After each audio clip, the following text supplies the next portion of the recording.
Śrīmad Bhakti Pragyan Keshav Goswami Maharaj ki jai. Nitil Vishnu Vishnupad Ashtarashata Śrīmad Bhakti Siddhanta Saraswati Goswami Prabhupada ki jai. Nitil Vishnu Mahabhagavat Shilabhaksharas Babaji Maharaj ki jai. Nitil Vishnu Shiva Satchidananda Bhakti Vinod Thakur ki jai. Nitil Vishnu Vaishnav Sarvabhauma Shri Jagannath Das Babaji Maharaj ki jai. Shri Rupano Gauriya Guru Varga ki jai. Shri Rupa Sanatan Bhatta Raghunath Shri Jiva Gopal Bhatta Shri Shara Goswami Prabhu ki jai. Shri Surup Damodar Rai Ramanandari Shri Gaur Parshad Vrinda ki jai. Nam Acharya Shri Haridas Thakur ki jai. प्रेम से कहो श्री कृष्ण चैतन्य प्रभु नित्यानंद श्री अद्वैत गदाधर शिवासरी गौर भक्त वृंद की जय। श्री क्षेत्र मंडल गौर मंडल ब्रज मंडल मथुरा वृंदावन धाम की जय। सर्व अभिष्ट विरक्त गिरिराज महाराज की जय। श्री राधा कुंज श्याम कुंज की जय। श्री मुनि देवी गंगा देवी की जय। श्री तुलसी महारानी वृंद देवी की जय। श्री भक्ति देवी की जय। श्री पूर्णमासी योग माया की जय। श्री गोपेश्वर महादेव की जय। श्री हरिनाम संकीर्तन की जय। श्री नरोत्तम दास ठाकुर की जय। तृतीय शुभ आविर्भाव तिथि की जय। श्री हरिनाम संकीर्तन की ग्रंथराज श्रीमद् भागवतम की जय। अनंत कोटि वैष्णव वृंद की जय। श्री निताई गौर प्रेमानंदे हरि।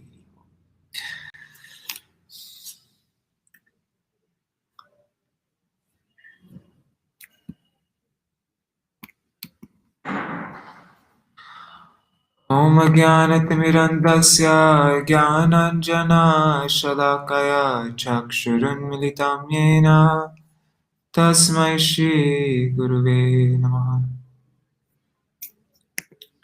नमो विष्णुपदाय राधिकाय प्रियात्मने श्रीमद्भक्तिवेदान्त नारायणीति नामिने। नमो विष्णुपदाय कृष्णपृष्ठाय भूतले श्रीमते भक्तिवेदान्त स्वामिनिति नामिने। वंशकल्पतरुभ्यश्च कृपासिन्धुभ्य एव च पतितानां पावनेभ्यो वैष्णवेभ्यो नमो नमः। नमो महावदन्याय कृष्णप्रेमप्रदायते कृष्णाय कृष्णचैतन्य नाम्ने गौरतिशे नमः। गुरुवे गौरचन्द्राय राधिकाय तदालये कृष्णाय कृष्णभक्ताय तरभक्ताय नमो नमः। यं प्रव्रजन्तम् अनुपेतमपेतकृत्यं द्वैपायनो विरहकातर आजुहाव पुत्रेति तन्मयतया तरवोऽभिनेदुस्तं सर्वभूतहृदयं मुनिमानतोऽस्मि। नारायणं नमस्कृत्यं नरं चैव नरोत्तमं देवीं सरस्वतीं व्यासं ततो जयमुदीरयेत्। शृण्वतं स्वकथा कृष्ण पुण्यश्रवणकीर्तन हृदन्तस्तो ह्यभद्राणि विधुनोति सुहृत्सतम्। नष्टप्रायेष्वभद्रेषु नित्यं भागवत सेवया भगवत्युत्तमश्लोके भक्तिर्भवति नैष्टिकी।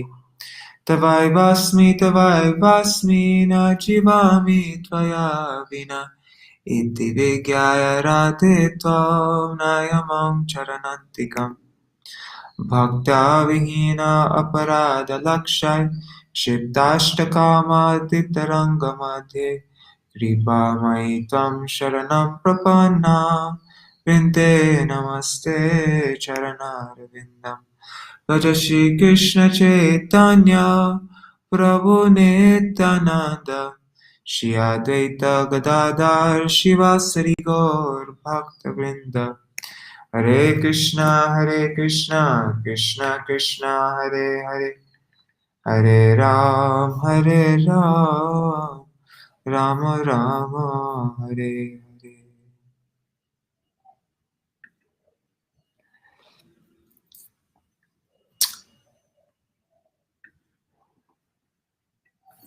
All right. So let me make this big. I'm so grateful for this book. this Śrīmad-Bhāgavatam study guide because I don't have any time in the day to read Śrīmad-Bhāgavatam or like study it otherwise. So I'm the only time I'm looking at Bhagavatam or anything is when I'm on the live stream. So it's been really helpful. So yesterday we read the Jiva and the conditioned state, the purity of the Jiva. The Jiva, although situated in Prakriti, in material creation, it is unaffected by its qualities, nirgunatvat, because the Jiva is unchanging, avikarat, and not the proprietor, akrittavan, just as the sun remains aloof from its reflection on the water. Contamination. When the same Jiva becomes absorbed in the gunas of Prakriti and bewildered by the false ego, the Jiva falsely thinks that he is the proprietor of everything. Transmigration. Thus he performs faulty action and moves in samsara, in good, bad, and mixed species of life. Doer mentality. Although transcendental, his troublesome material condition does not cease because of his constant meditation on sense objects by mind, thinking himself to be the doer. The solution. The solution is to gradually control the materially attached mind through bhakti, yoga with detachment, virakti.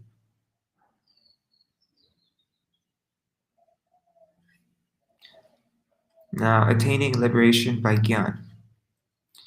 The process of attaining liberation by Gyani is faithful practice of Astanga yoga, yam, niyam, etc. 2. With devotion and faith that I am real, having devotion and faith that I am real. And then 3. Hearing my topics. Note, in Bhakti Mishra Gyan, which aims at impersonal liberation, the primary element is Gyan. The secondary elements are Bhakti and Ashtanga Yoga. Yeah, so this isn't exactly the process. This isn't the process that we follow because we're not trying to attain Gyan. Well, not exactly. The emphasis isn't, no, we're not at all actually. We're not trying to, we don't perform yam, etc. Okay, 18 qualities to be cultivated by the Gyani. Sarvabhuta Samatva, equality to all jivas. No enmity, no intimate connections, celibacy, being grave, offering results of one's activities to the Lord, satisfaction with what comes on its own accord.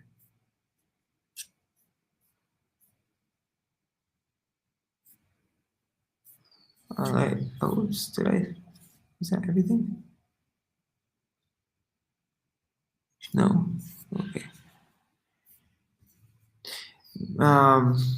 Regulated eating, being thoughtful, living in a secluded place, being peaceful, being friendly and compassionate, being self-possessed. What's that mean? Self-possessed. Being determined.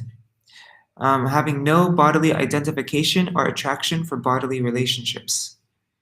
Transcending the 3 stages of material consciousness and seeing the reality by realized knowledge of spirit and matter. Being aloof from all other conceptions of life, being self-realized. A liberated soul sees the supersoul to be manifest as a reflection, even in the false ego, the cause of Prakriti, of the material creation, the revealer of the material elements, pervading into everything, and one without a second. And now we'll be reading about inferring the presence of the soul and the supersoul. Sun in the sky, sun reflected on water, reflection on the water on the wall, in pure Jiva influenced by.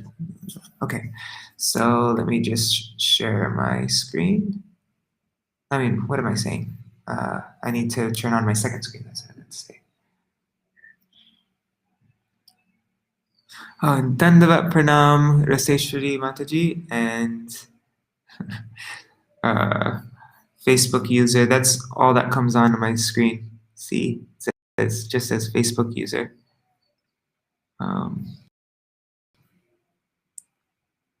But yeah, actually, if any Facebook user wants, if anybody's watching in the Gaudiya Kirtan live group, then it doesn't show your name for some reason. But I'm just sending a link here. Okay, there's a link in the comments. Well, there will be. And that is, oh, okay, Indira Mataji. Okay, cool.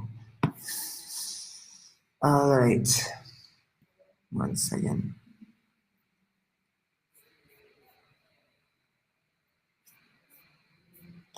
Okay, we might not get time to read all this because it's already late. Yeah, that's my fault. But we'll just see what we read up to. Okay.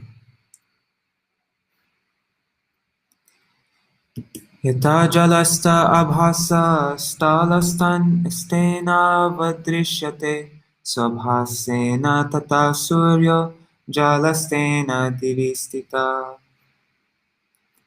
The presence of the presence of the Supreme Lord can be realized just as the sun is realized first as a reflection on the water, and again as a second reflection on the wall of a room, although the sun itself is situated in the sky. Reflection on the water and shadow on the wall, right? Maybe not a reflection, right? Or no, I don't know. Let's see. Purport by Srila Prabhupada. The example given herewith is perfect. The sun is situated in the sky, far, far away from the surface of the earth, but its reflection can be seen in a pot of water in the corner of a room. Wait, what am I saying? Of course it's not a shadow. The room is dark, and the sun is far away in the sky, but the sun's reflection on the water illuminates the darkness of the room. A pure devotee can realize the presence of the Supreme Personality of Godhead in everything by the reflection of his energy. That's interesting. Okay. In the Vishnu Puran, it is stated that as the presence of fire is understood by heat and light, so the Supreme Personality of Godhead, although one without a second, is perceived everywhere by the diffusion of his different energies. It is confirmed in the Ishupanishad that the presence of the Lord is perceived everywhere by the liberated soul, just as the sunshine and the reflection can be perceived everywhere, although the sun is situated far away from the surface of the globe.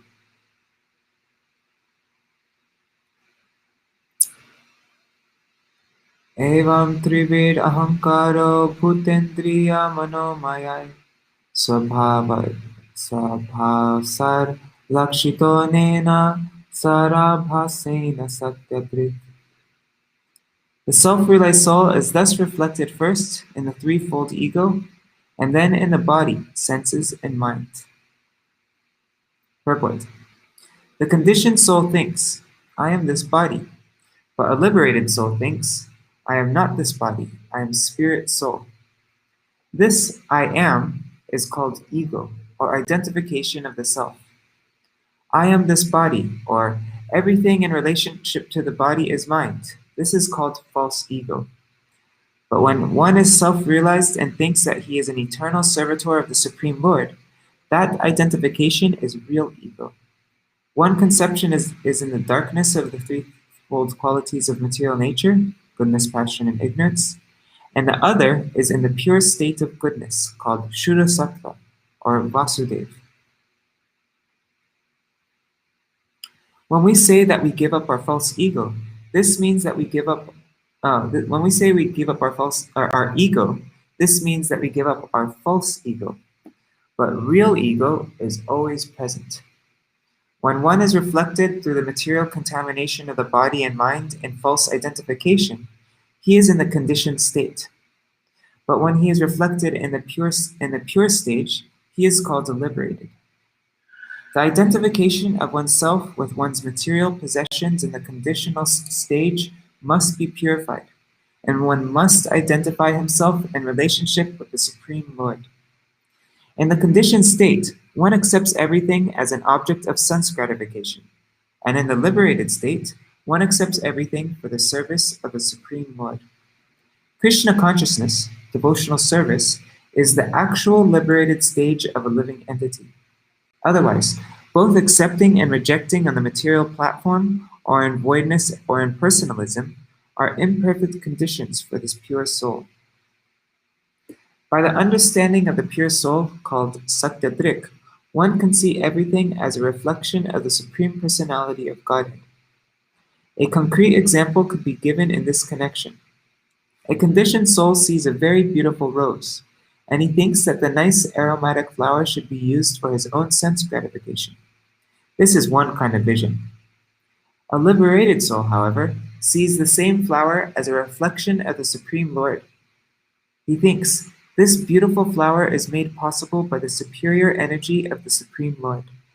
Therefore, it belongs to the Supreme Lord and should be utilized in his service. These are two kinds of vision. The conditioned soul sees the flower for his own enjoyment, and the devotee sees the flower as an object to be used in the service of the Lord. In the same way, one can see the reflection of the Supreme Lord in one's own senses, mind and body, in everything.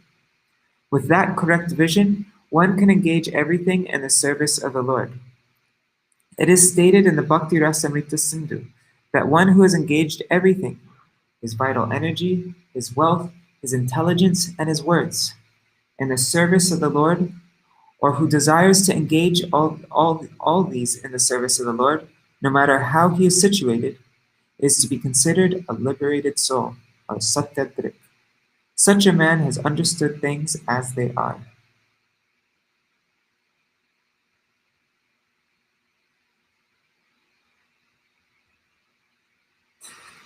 Bhuta Shukshmendriya Mano Bhutadishviha Nindraya Lineshvasati Yastatra Vinidro Niraham Kriya.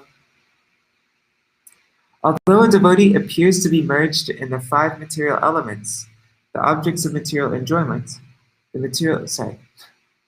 Although a pure devotee appears to be merged in the five material elements, the objects of material enjoyment, the material senses, and material mind and intelligence, he is understood to be awake and to be freed from the false ego.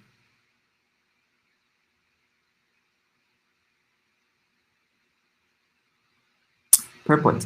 The explanation by Rupa Goswami in the Bhakti Rasamrita Sindhu of how a person can be liberated even in this body is more elaborately explained in this verse. The living entity who has become Satyadrik, who realizes his position and relationship with the Supreme Personality of Godhead, may remain apparently merged in the five elements of matter, the five material sense objects, the 10 senses, and the mind and intelligence. But still, he is considered to be awake and to be freed from the reaction of false ego. Here, the word lean is very significant.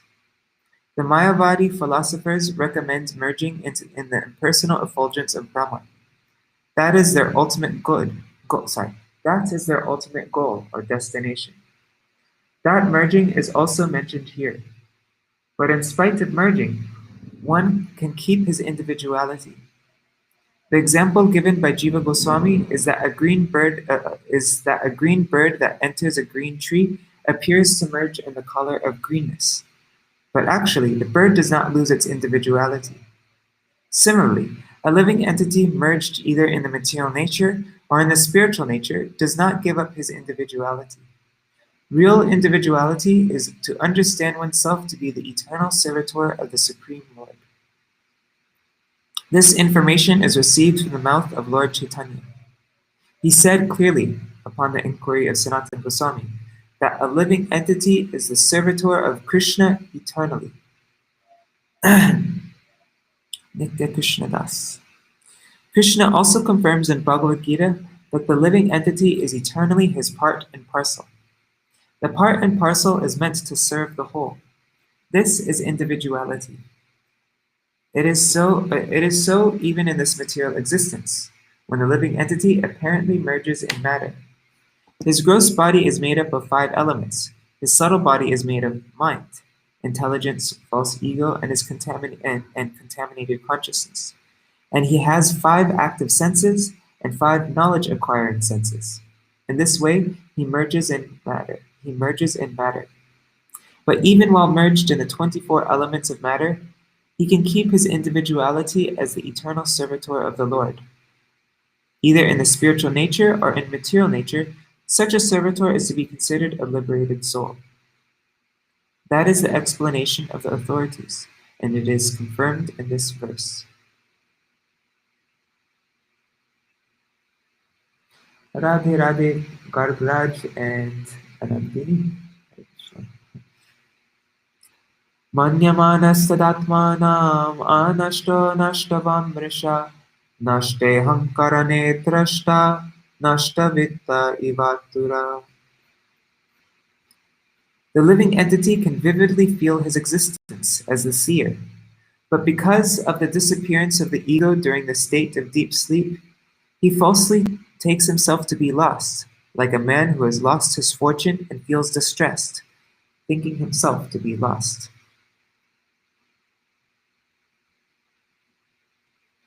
So right here it's talking about the real ego, right? Like our, I don't know, let's see it there. Purport. Only in ignorance does a living entity think that he is lost. If by attainment of knowledge he comes to the real position of his eternal existence, he knows that he is not lost. An appropriate example is mentioned herein. Nashta vitta ivatura. A person who has lost a great sum of money may think that he is lost, but actually he is not lost. Only his money is lost. But due to his absorption in the money or identification with the money, he thinks that he is lost. Similarly, when we falsely identify with the matter as our field of activities, we think that we are lost, although actually we are not. As soon as a person is awakened to the pure knowledge of understanding that he is an eternal servitor of the Lord, his own real position is revived. A living entity can never be lost. When one forgets his identity in deep sleep, he becomes absorbed in dreams, and he may think himself a different person or may think himself lost. But actually, his identity is intact. This concept of being lost is due to false ego, and it continues as long as one is not awakened to the sense of his existence as an eternal servitor of the Lord. The Mayavadi philosopher's concept of becoming one with the Supreme Lord is another symptom of being lost in false ego. One may falsely claim that he is the Supreme Lord, but actually he is not. This is the last snare of Maya's influence upon the living entity. To think oneself equal with the Supreme Lord, or to think oneself to be the Supreme Lord himself, is also due to false ego.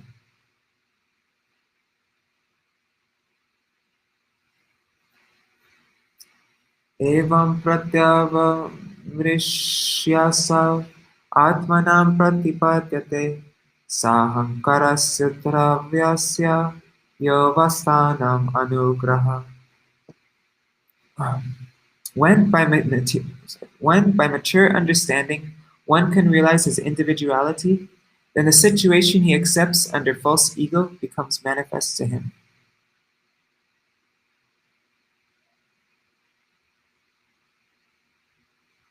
Purport. The Mayavadi philosopher's position is that at the ultimate issue, the individual is lost.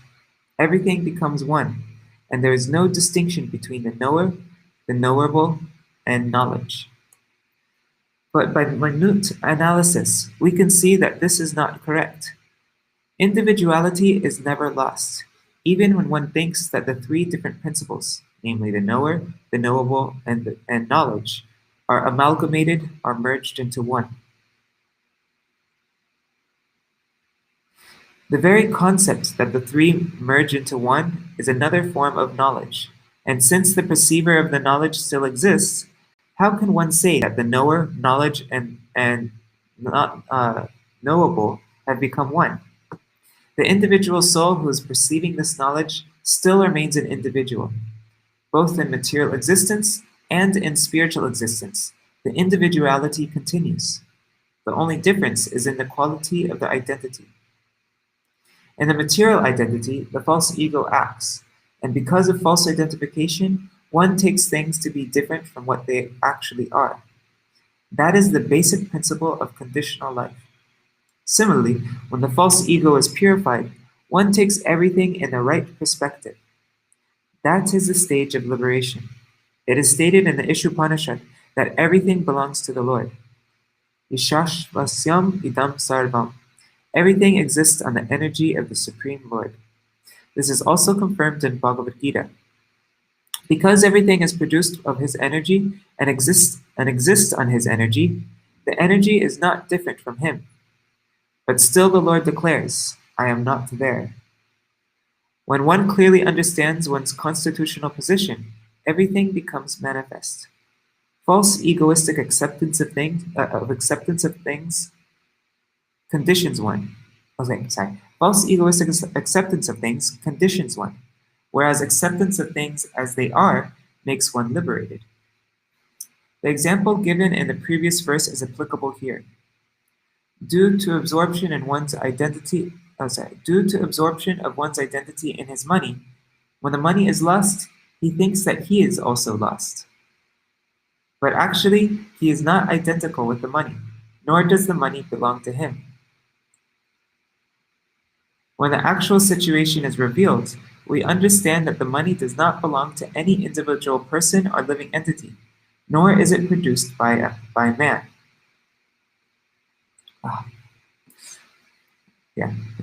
Ultimately, the money is the property of the Supreme Lord, and there is no question of its being lost. But as long as one falsely thinks, I am the enjoyer, or I am the Lord, this concept of life continues, and one remains conditioned. As soon as this false ego is eliminated, one is liberated. As confirmed in the Bhagavatam, situation in one's real constitutional position is called mukti, or liberation.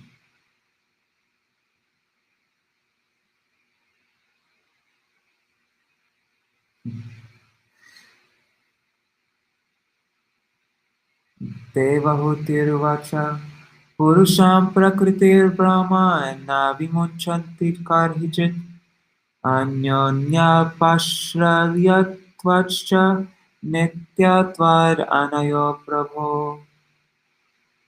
Sri Devahuti inquired, My dear Brahman, does material nature ever give release to the spirit soul? Since one is attracted to the other eternally, how is this separation possible? So, does the material nature ever give rise to the spirit soul? Since one is attracted to the other eternally, how is this separation possible? Purport. Devahuti, the mother of Kapila Devahuti here makes her first inquiry. Although one may understand that spirit, soul, and matter are different, their actual separation is not possible, either by philosophical speculation or by proper understanding. The spirit soul is the marginal potency of the Supreme Lord, and matter is the external potency of the Lord. The two eternal potencies have somehow or other been combined, and since it is so difficult to separate one from the other, how is it possible for the individual soul to become liberated? By practical experience, one can see that when the soul is separated from the body has no real existence. And when the body is separated from the soul, one cannot perceive the existence of the soul. As long as the soul and the body are combined, we can understand that there is life. But when they are separated, there is no manifested existence of the body or the soul. This question asked by Devahuti of Kapila is more or less impelled by the philosophy of voidism. The voidists say that consciousness is a product of a combination of matter, and that as soon as the consciousness is gone, the material combination dissolves, and therefore there is ultimately nothing but voidness. This absence of consciousness is called nirvana in Mayavad philosophy.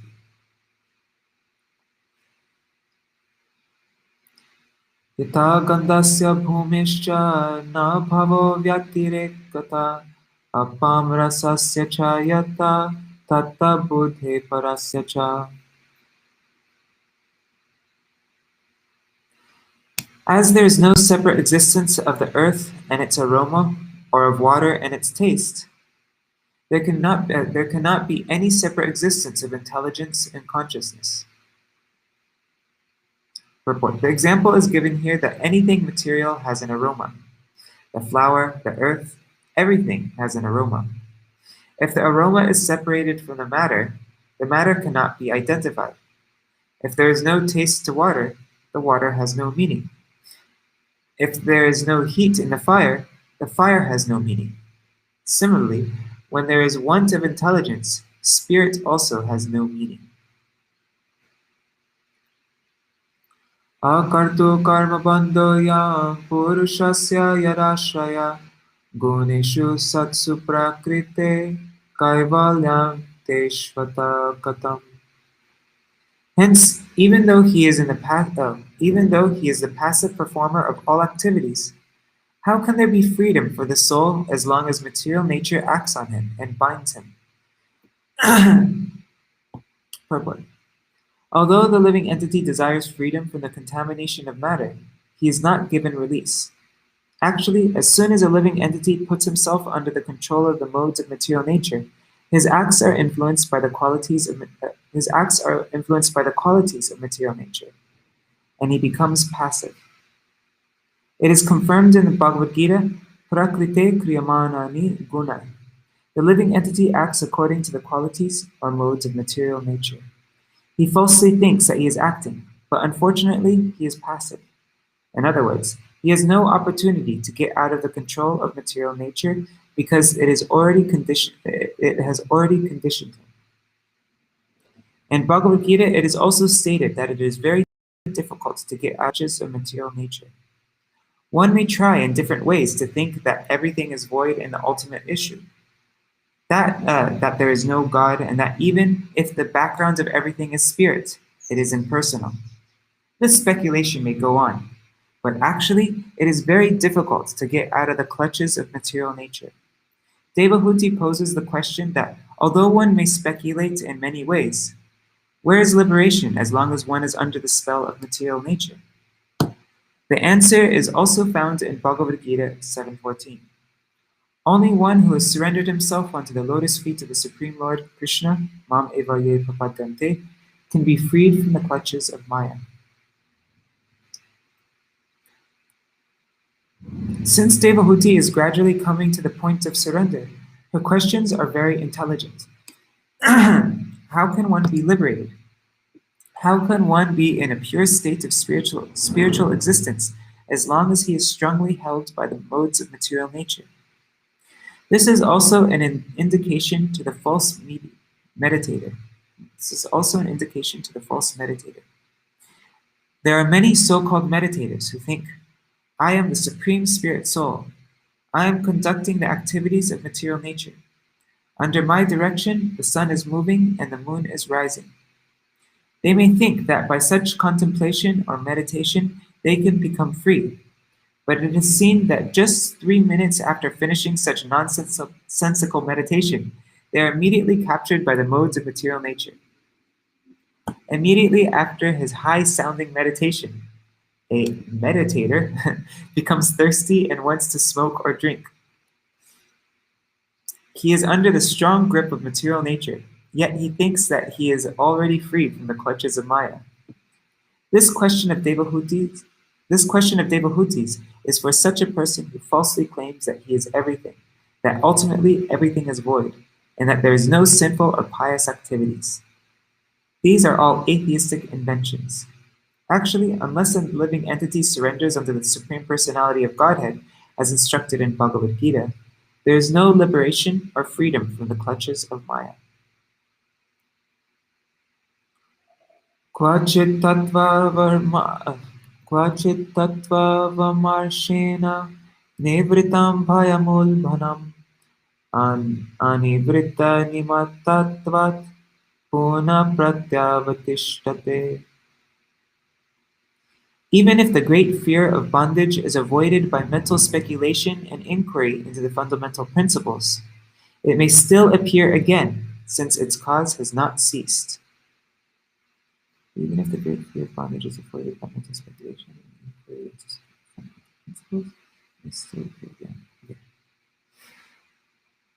Purport. Material bondage is caused by putting oneself under the control of matter because of the false ego of lording it over material nature.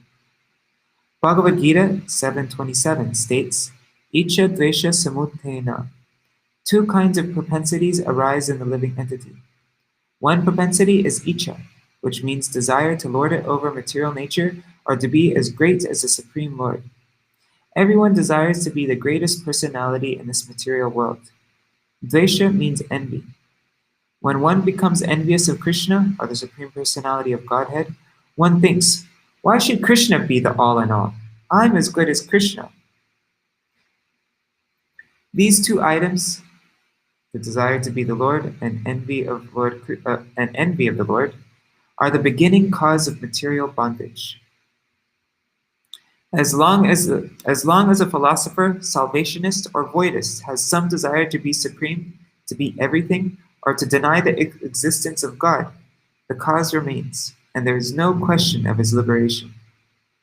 Devahuti very intelligently says, one may theoretically analyze and say that by knowledge he has become free, but actually, as long as the cause exists, he is not free. Bhagavad Gita confirms that after performing such speculative activities for many, many births, when one actually comes to his real consciousness and surrenders unto the Supreme Lord Krishna, then the fulfillment of his research and knowledge is actually achieved. There is a gulf of difference between theoretical freedom and actual freedom from material bondage.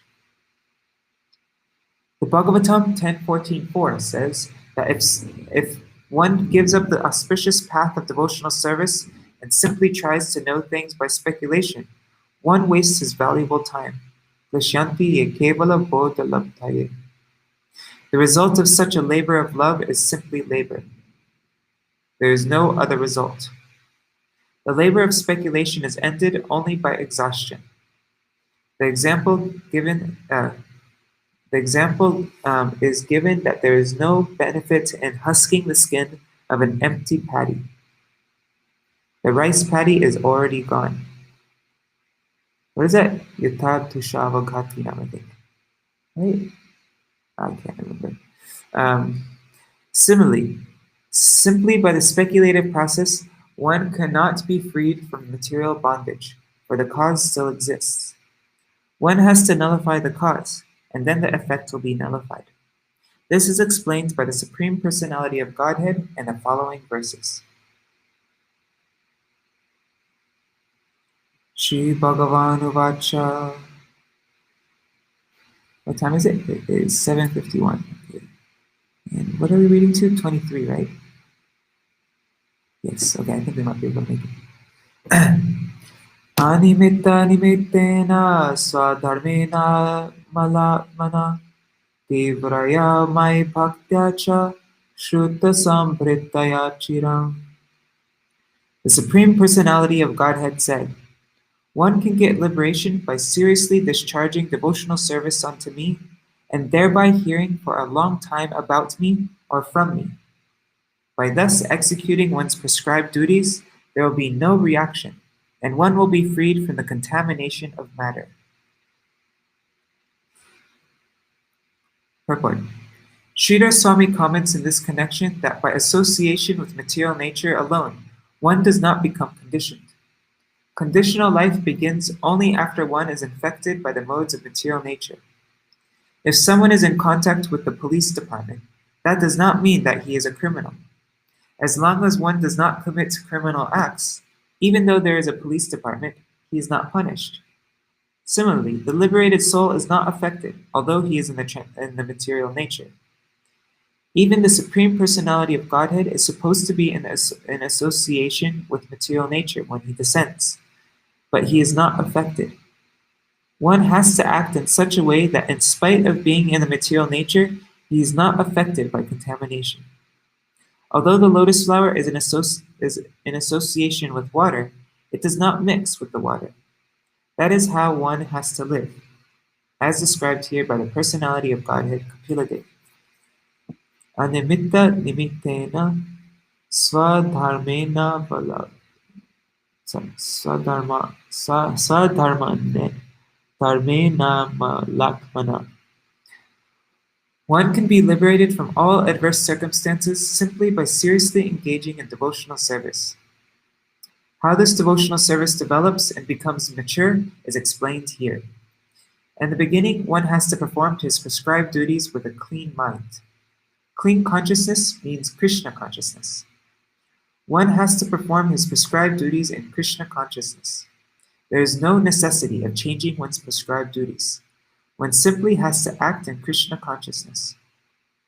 In discharging Krishna conscious duties, one should determine whether, by his professional or occupational duties, Krishna, the Supreme Personality of Godhead, is satisfied. In another place in the Bhagavatam, it is said, Swanushthitasya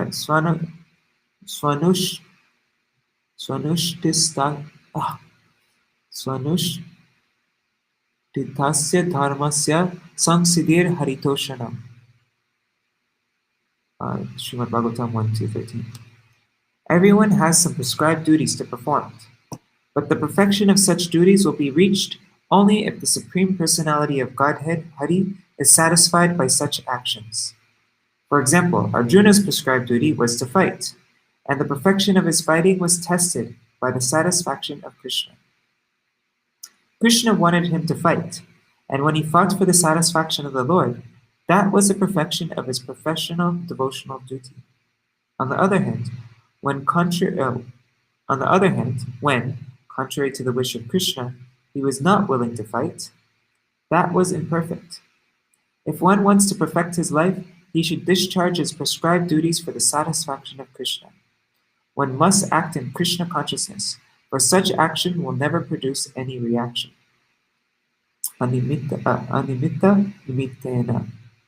This is also confirmed in the Bhagavad Gita. Yagyartat karmanonyatra. All activities should be performed simply for yajna, or the satisfaction of Vishnu. Anything done otherwise, without the satisfaction of Vishnu or yajna, produces bondage. So here it is also prescribed by Kapila Muni that one can transcend material entanglements by acting in Krishna consciousness, which means seriously engaging in devotional service. This serious devotional service can develop by hearing for long periods of time. Chanting and hearing is the beginning of the process of devotional service. One should associate with devotees and hear from them about the Lord's appearance, activities, disappearance, instructions, etc. There are two kinds of Shruti, or scripture.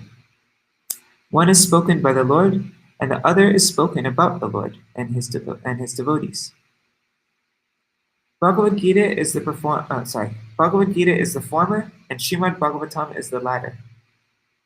One must hear these scriptures repeatedly from reliable sources in order to become fixed in serious devotional service.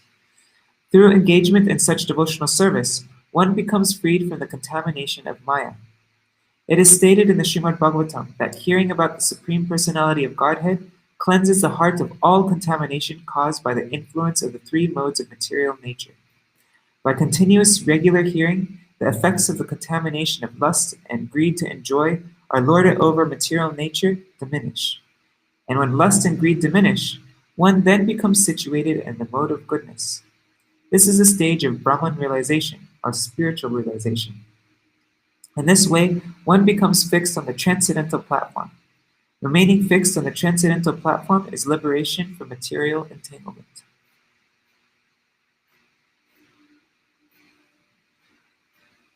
Jnanena drishtatattvena vairagyena baliyasa tapayuktena yogena tivrenatma samadhina. This devotional service has to be performed strongly in perfect knowledge and with transcendental vision. One must be strongly renounced and must engage in austerity and perform mystic yoga in order to be firmly fixed in self-absorption. Purport. Devotional service in Krishna consciousness cannot be performed blindly due to material emotion or material concoction. It is specifically mentioned here that one has to perform devotional service in full knowledge by visualizing the absolute truth. We can understand about the absolute truth by evolving transcendental knowledge, and the result of such transcendental knowledge will be manifested by renunciation. That renunciation is not temporary or artificial, but it is very strong. It is said that development of Krishna consciousness is exhibited by proportionate material detachment, or vairagya. Okay, so that much that we become attached to Krishna, that much we become detached from anything material. If one does not separate himself from material enjoyment, it is to be understood that he is not advancing in Krishna consciousness. Renunciation in Krishna consciousness is so strong that it cannot be deviated by any attractive illusion. One has to perform devotional service in full tapasya, austerity. One should fast on the 2 Ekadashi days, which fall on the 11th day of the waxing and waning moon, and on the birthdays of Lord Krishna, Lord Ram, and Chaitanya Mahaprabhu. There are many such fasting days. Yogena means by controlling the senses and mind. Yoga Indriya Samyama. Yogena implies that one is seriously absorbed in the self and is able, by development of knowledge, to understand his constitutional position in relationship with the super-self. In this way, one becomes fixed in devotional service, and his faith cannot be shaken by any material allurement.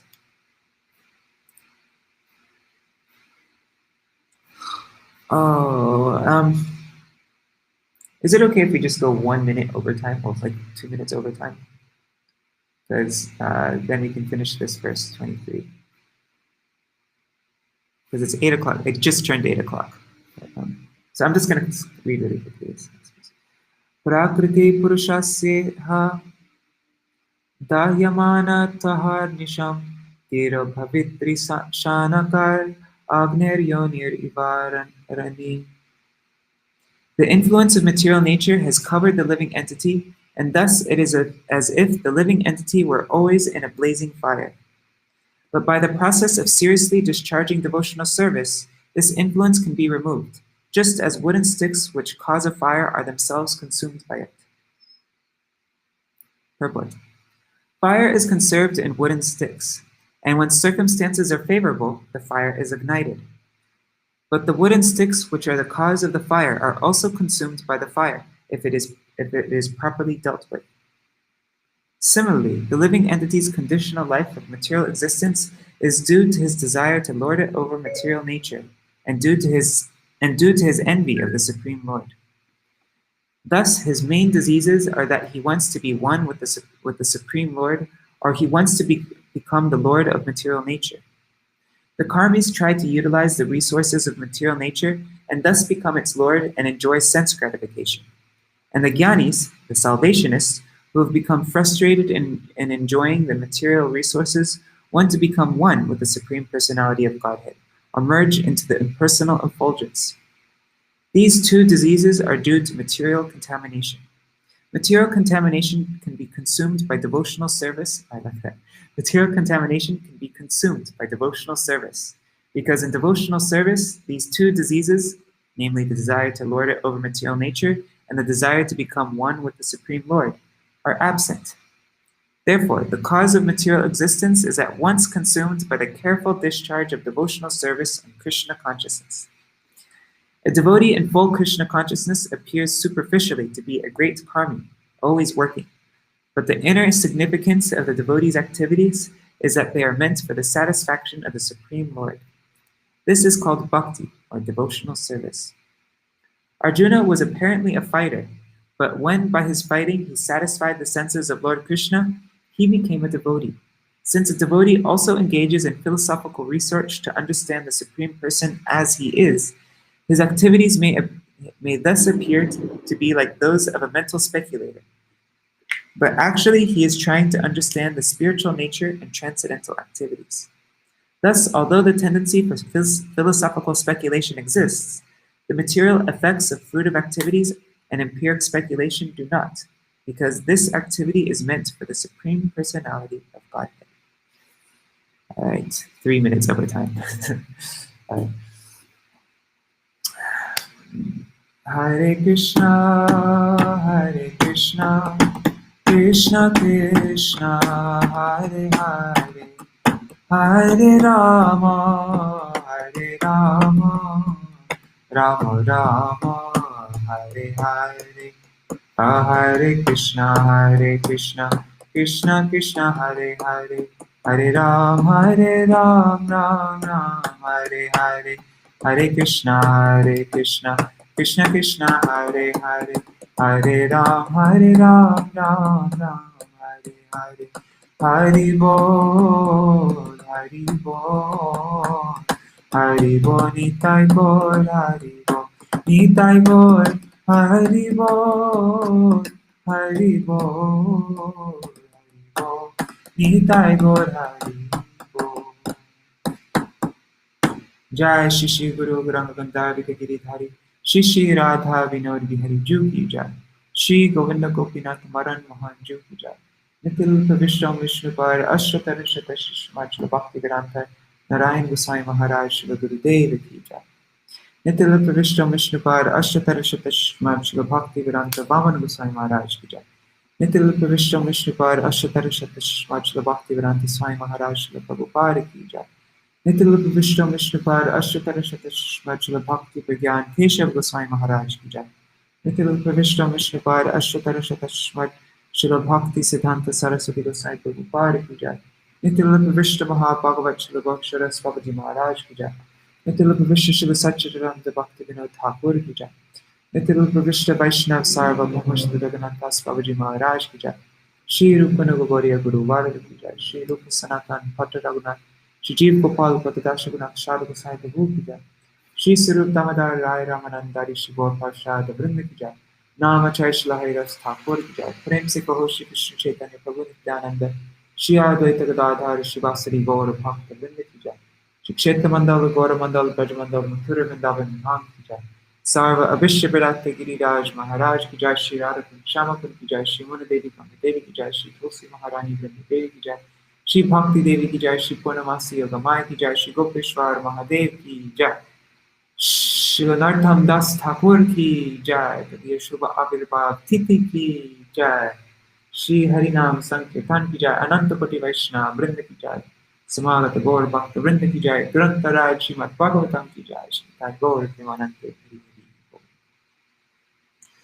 Om Vrindai Tulsidevai Priyai Keshavashacha Krishna Bhakti Pradadevi Satyavataya Namo Namaha Vancha Kalpatarubhyascha Kripa Sindhubhya Vacha Patitanam Pavanebhyo Vaishnavebhyo Namo Dandava Pranams.